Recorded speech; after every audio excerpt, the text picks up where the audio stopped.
Bienvenido Alejandro Renedo, creo que es tu primera vez en Avicine. Sí. Y vienes a presentar Solo los muertos se quedan, Eso es. que has presentado en el Lanza. Y cuéntame, ¿cómo ha sido la experiencia? Tienes el guión cerrado y es, supongo, una de las primeras veces que lo presentas a más gente, ¿no? Tenemos una segunda versión del guión que hemos estado trabajando en el último año por diferentes laboratorios y residencias. Empezó a gestarse en una residencia de SGAE, a posteriori tuvimos un breve paso y primera presentación del proyecto en Málaga. Y luego, posteriormente, el proyecto entró en las residencias de la Academia de Cine y actualmente estamos aquí, que vendría a ser un poco el primer contacto que hemos tenido serio con la industria y de poder, ¿no?, compartir el proyecto y también sacarlo un poco de nosotros, ¿no?, y que tome forma al ponerlo en palabras, ¿no?, y que no sea una cosa solo de trabajo cerrado, ¿no? Pero bien, la experiencia muy bien, por eso sobre todo yo creo que es necesario dentro del proceso de construir un proyecto, hacer el ejercicio de compartirlo, ¿no?, y de sacarlo fuera, y creo que en esa obligación de tener que concretarlo en menos palabras de las que normalmente tú usas cuando trabajas en él, va cobrando forma, ¿no?, y se va articulando.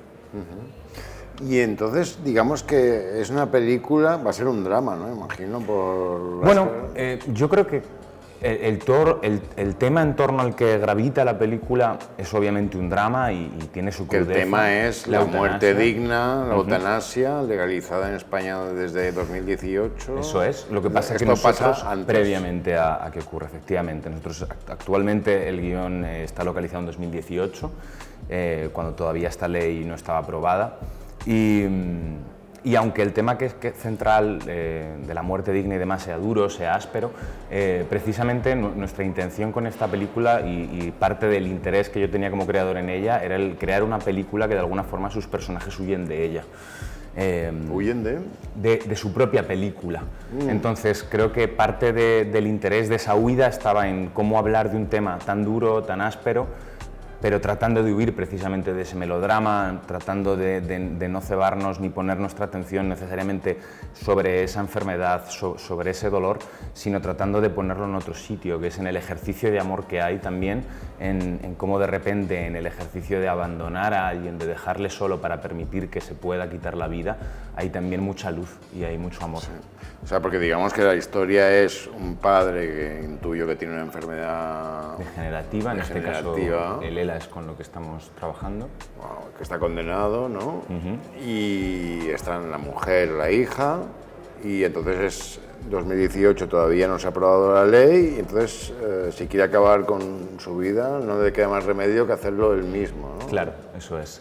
Además, ¿cuál es el método Pues normalmente, y nosotros con lo que estamos trabajando en la película es con en concreto dos fármacos, no recuerdo ahora los nombres, pero son dos fármacos, uno que te genera un paro cardíaco y otro que te genera que te duermas, ¿no?, un somnífero. Entonces, de alguna forma se te para el corazón en el momento en que ya tu cuerpo está dormido, ¿no?, para intentar evitar el sufrimiento. Pero es cierto que leyendo muchas entrevistas sobre esto, hay dos temas fundamentales, yo creo, a la hora de abordar tener que quitarte la vida en la clandestinidad, más allá obviamente del hecho de tener que hacerlo solo.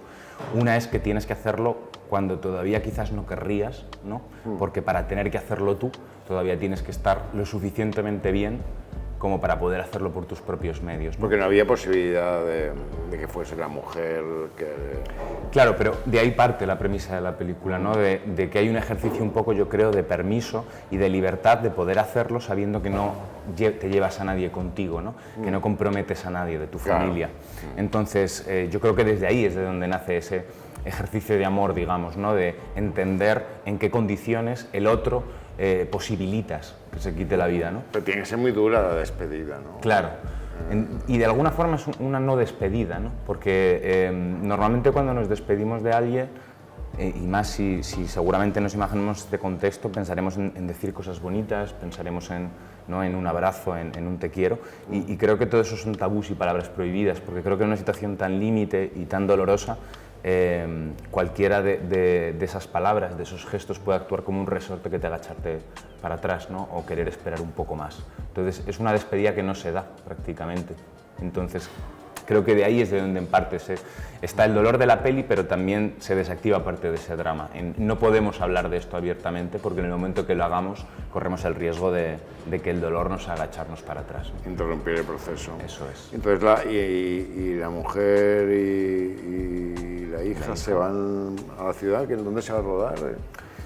Pues la película realmente no está ambientada como tal en ningún sitio. Es una película además que actúa como... Podría ser cualquier ciudad. Sí, porque actúa como una ruta muy fallida en donde realmente lo importante es el proceso de viaje. No hay ningún sitio a donde ir. Sales de casa sabiendo que en unas horas vas a tener que volver. Y lo único importante es que estas dos mujeres se dedican a divagar y a pulular por sitios de paso, por sitios públicos donde las puedan ver, matar el tiempo. Y también hay esta cosa de que te vean, ¿no? De ir a un sitio en donde haya una factura, un ticket, una cámara que atestigüe de alguna forma que tú no estabas en casa, ¿no? Entonces se genera un proceso en donde yo creo que los espacios se diluyen un poco, igual que tú, de la película. Entonces creo que es una película que se puede adaptar realmente a cualquier escenario, a cualquier ciudad, porque ocurre en esos lugares que son no lugares, en verdad, son sitios de paso.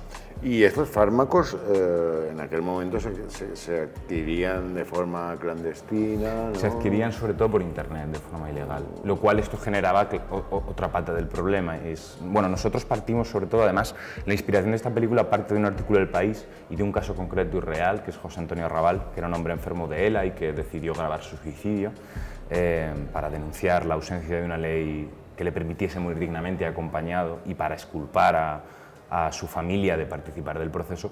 Y en una de las cosas que decía que más le preocupaba es que, claro, decía, yo he comprado estos fármacos, sé cómo funcionan en la práctica o en la teoría, pero la realidad es que nadie me garantiza a mí, sin una persona, una atención médica que esté aquí, que esto vaya a tener el efecto en mí que quiero. Entonces, la teoría me dice que cuando yo me tome esto me dormiré y ya no me despertaré. Pero nadie me lo puede garantizar, mi cuerpo puede reaccionar diferente, necesitar una dosis diferente, ¿no? Entonces existe ese miedo también, obviamente, a rechazar el medicamento, a rechazarlo, o a que tu muerte sea mucho más doliente, ¿no? de lo que esperas que sea, ¿no? Claro, pero puedes vomitarlo, quedarte como a medias, tener reacciones imprevistas. Claro. Y entonces 2018 esta realidad cambió, ¿no? Esta realidad clandestina cambió y ahora como... Cambió posteriori, ¿no? Cambió, si no me equivoco, en... Es que no lo sé, 2020, 2021, creo que se aprobó. 2021, creo que no sé por qué decimos... la película... 2018, porque es en el contexto en que sucede. Vale, sí. Y ahora 2021, ¿cómo va esto?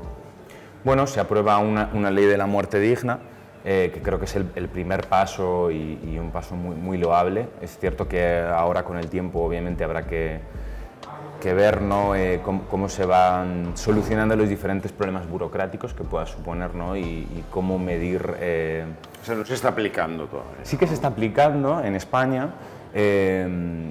pero de todas formas no creo que eso tampoco sea un problema para la película como tal, porque creo que la película al final, aunque gire en torno a un tema como la eutanasia, aparte de que creo que es una problemática, un tema que sigue vigente independientemente que se haya aprobado y que sucede en más partes del mundo, creo que es un proyecto que sobre todo de lo que habla es de esa familia y de un carácter mucho más concreto y localista, como es el que a veces tenemos que entender que lo mejor que podemos hacer por el otro es soltarle.